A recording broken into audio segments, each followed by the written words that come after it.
장관님 오늘 아침에 송영길 전 대표가 태블릿 PC 언급하면서 검찰이 좀 증거를 조작한다는 취지로 주장을 했는데 어떻게 보시나요? 자기 범죄 수사를 받아서 아무리 다급하더라도 더불어민주당의 대표까지 지내신 분이 기성 언론이나 야당에서조차 거들떠도 안 보는 저질 허위 괴담에 직접 가담하는 것을 저는 참 안타깝게 생각합니다. 송영길 대표 참 안타깝습니다. 민주당에서는 이재명 대표 영장 청구한다면 7월 말에서 8월 중순 사이에 해라 이렇게 주장하던데 누가요? 민주당 쪽에서 그런 주장이 나옵니다. 이재명 대표가 그러시나요? 이재명 대표가 직접 얘기한 건 아닌데 제가 잘 못 봐. 누가 말씀하셨다는?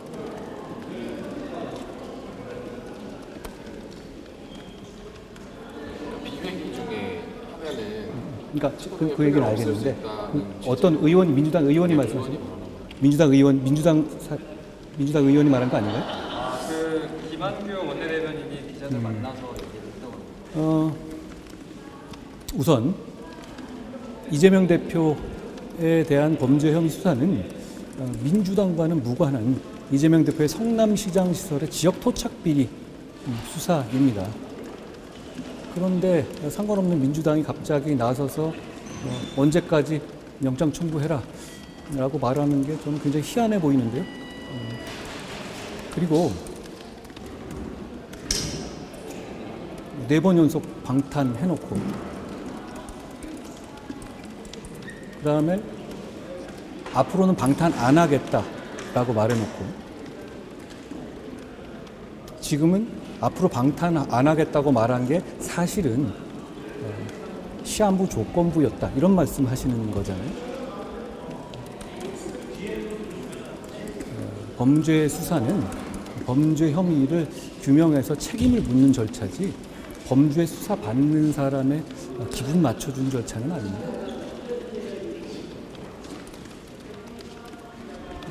장관님 생활공간자법에 대해서 법무부 입장 한 번만 다시 설명해 주실 수 있을까요? 어제 이 법사위에서 민주당 의원님들이 저한테 질의하셨던 그런 말씀이시죠. 저는 우선 민주당이 동성 혼인의 법제화를 추진하려는 입장이라면 그걸 정정당당하게 주장하고 국민들의 동의를 구해야 한다고 생각합니다. 어제 저하고 질의 있었던 것처럼 그 법안을 두고 그거는 마치 뭐 동성혼이 아니라 1인 가구에 대한 것인 그냥 핵심을 피해같이 얘기하는 것은 국민을 속이는 면이 있다고 생각합니다. 저는 그 동성혼 법제화라는 문제는 정치인들이 국민을 이래야 한다라고 가르칠 문제는 아니라고 생각하고요. 지금 현재 많은 국민들이 어떻게 생각하고 어떻게 받아들이고 있느냐 그것을 가장 중요하게 생각해야 한다고 생각합니다.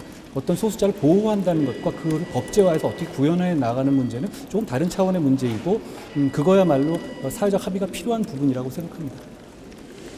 장관님, 상호주의 원칙에 따라서 국내거주 중국인 특권 주지 않는 것이 바람직하다 이렇게 어제 김기현 대표께서 연설을 하셨는데 일각에서는 중국은 원래 내국인한테도 상호권 안 주기 때문에 그 상호주의만을 따지실 수는 없다 그런 반론도 나오고 하는데 이 문제 다시 부상하는 데 대해서 어떻게 바라보고 계신지. 제가 그동안에 이 문제에서 여러 차례 말하는 것을 다시 스크립트에 보시면 전 중국이라고 말한 적은 한 번도 없습니다. 이 문제는 내국인에게 가장 중요한 헌법상 권리를 부여하는 방식과 원칙과 태도에 관한 것이거든요.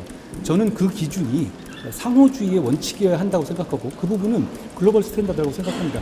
중국이 그 영주권에 따른 투표권을 가장 많이 받는 포션을 차지하고 있긴 하지만 중국의 문제가 아니라 일반적인 다른 모든 외국인 영주권자에 대한 얘기라는 말씀을 드립니다. 그랬을 때 제가 말하는 거에 오순점이 있거나 그러지는 않을 것 같은데요. 우리 국민이 받는 대우만큼을 대우해줘야 우리 국민들도 그 국가에서 더 해외에서 더 좋은 대접을 받을 수 있지 않겠습니까? 그리고 지금 얘기하고 있는 어떤 선거 제도라든가 이런 거 다른 나라 제도하고 비교해 보세요. 우리나라처럼 하는 나라는 없을 겁니다. 그러니까 적어도 거주 요건을 둔다든가 이런 식으로 하지 실제로 우리나라 같은 경우는 영주권 일단 따놓으면은 그냥 평생 외국에 살아서 가끔 오면서 투표도 가능하거든요. 저는 그게 우리 헌법에 부합하는 헌법 정신에 부합하는 선거 제도 운용이라고 생각하지 않습니다.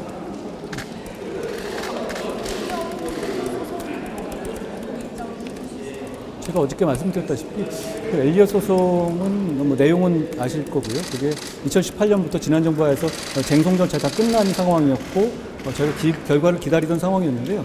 말씀드린 결과가 나왔습니다. 지금 저희가 그 결정문을 상세히 분석하고 있고 그 이후에 어떤 저희가 추가적인 조치를 할지에 대해서 충분히 숙고한 다음에 저희가 책임 있는 답변을 좀 가질 수 있을 것 같습니다. 장관님 아까 여쭤봤던 생활자 보건법 관련해서 지난 정부 법무부에서도 입법 개정 포함해서 TF도 가동을 했었고 했는데 기조가 좀 바뀌었다고 보여요. 정부를 선택하셨죠, 국민들께서. 그러면 책임 있는 설명을 하고 책임 있는 입장을 가질 수 있는 부분이라고 생각합니다. 지난 정부 하에서도 동성혼 제도를 법제화하겠다는 입장을 냈던 걸로 저는 알고 있지는 않은데요. 아마 그건 잘못 알으셨을 것인데, 다만 저는 이제 이런 이슈가 뭐 논란을 막아야 된다든가 뭐 이걸 어느 한쪽으로 더 치겠다 이런 의도가 전혀 아닙니다.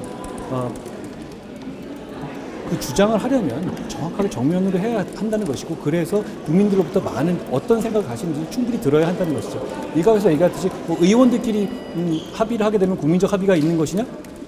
저는 이 문제에, 적어도 이 문제는 그렇지 않다고 생각합니다.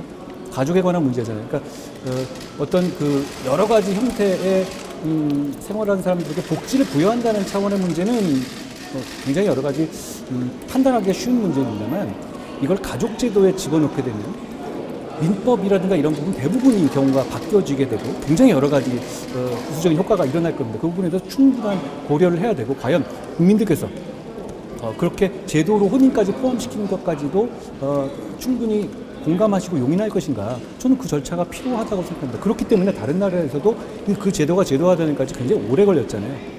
어제 민당 의원님께서 말씀하신 것 중에서 굉장히 오랫동안 있었던 이슈라고 외국에서 했지 않습니까? 저는 그게 핵심이라고 봅니다.